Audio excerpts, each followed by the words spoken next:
Assalamualaikum friends, welcome back to my YouTube channel bersama aku Alafi Fariza dari kelas 10L nomor absen 2. Nah friends, kali ini aku akan menjelaskan biografi kepemimpinan Umar bin Khattab radhiyallahu anhu.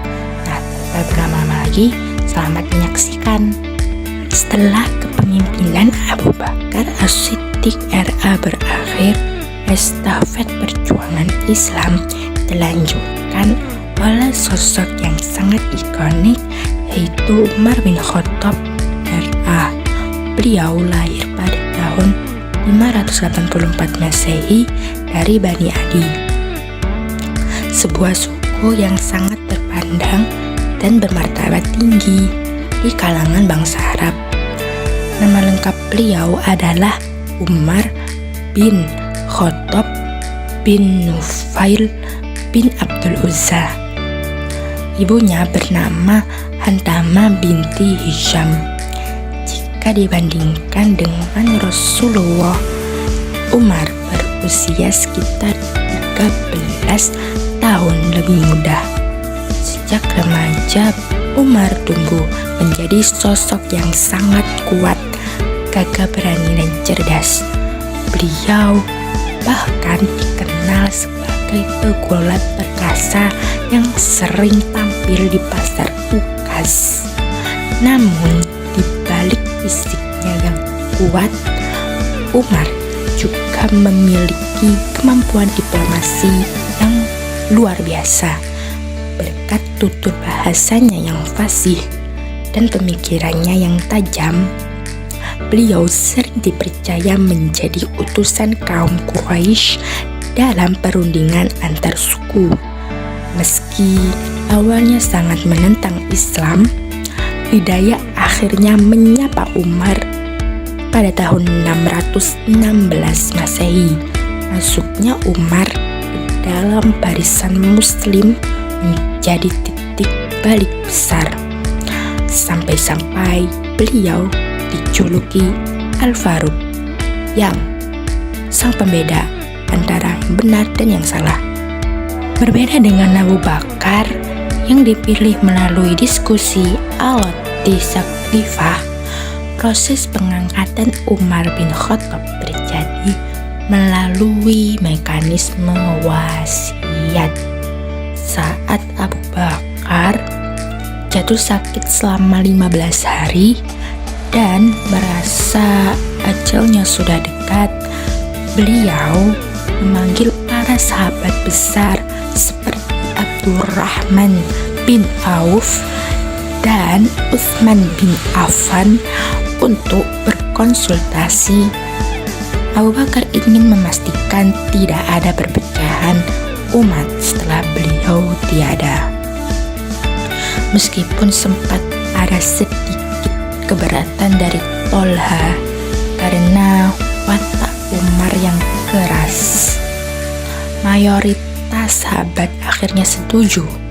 Abu Bakar meyakini bahwa sifat keras Umar adalah bentuk ketegasan yang dibutuhkan untuk menjaga stabilitas negara. Maka secara resmi Umar bin Khattab dibayat sebagai khalifah kedua. Dalam pidato pertamanya yang sangat menyentuh, beliau menegaskan bahwa amanah ini adalah beban yang harus dipertanggungjawabkan di hadapan Allah Subhanahu wa Ta'ala, dan beliau meminta rakyat untuk tetap mengoreksinya jika ia berbuat salah. Masa kepemimpinan Umar selama kurang lebih 10 tahun 6 bulan sering disebut sebagai masa keemasan administrasi Islam. Beliau benar-benar seorang inovator di bidang pemerintahan. Beliau membagi wilayah Islam yang sudah meluas hingga ke Persia, Suriah, dan Mesir menjadi beberapa provinsi dan mengangkat gubernur yang bertanggung jawab langsung kepada pusat.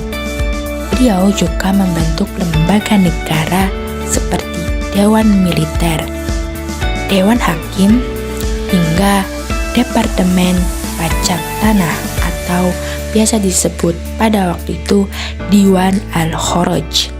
Salah satu jasa monumental beliau yang kita pakai sampai hari ini adalah penetapan kalender Hijriyah yang dimulai dari peristiwa hijrah Nabi ke Madinah.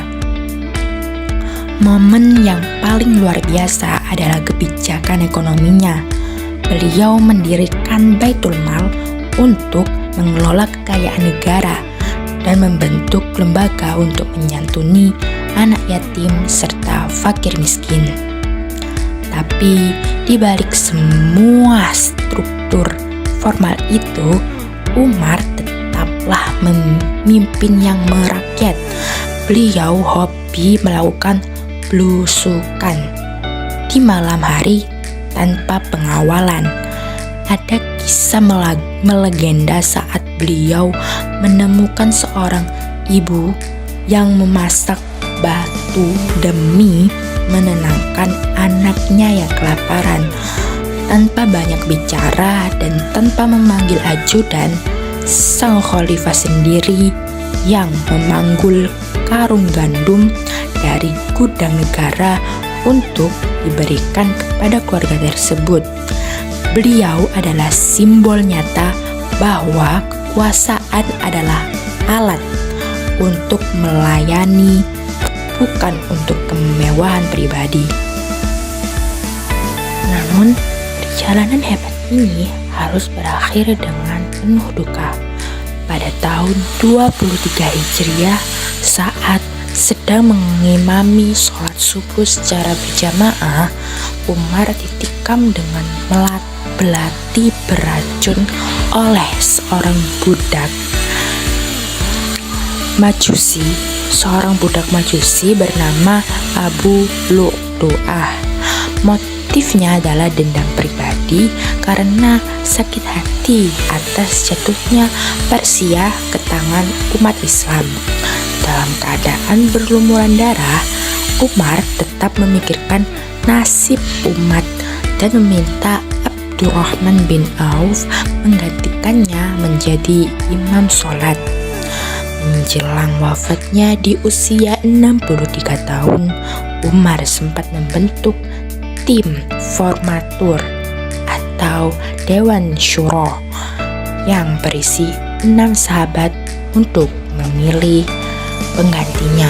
Beliau wafat setelah memerintah selama 10 tahun lebih dan dimakamkan di samping makam Rasulullah dan Abu Bakar As-Siddiq radhiyallahu anhu di Masjid Nabawi. Kepergiannya meninggalkan warisan keadilan yang tak tertandingi dalam sejarah dunia. Sebagai penutup narasi kali ini, ada sebuah pantun untuk kita renungkan. Bunga mawar merah merekah, tumbuh indah di tepi jalan. Khalifah Umar pemimpin yang gagah, tegas membela keadilan dan kebenaran. Terima kasih teman-teman sudah menyimak video kali ini.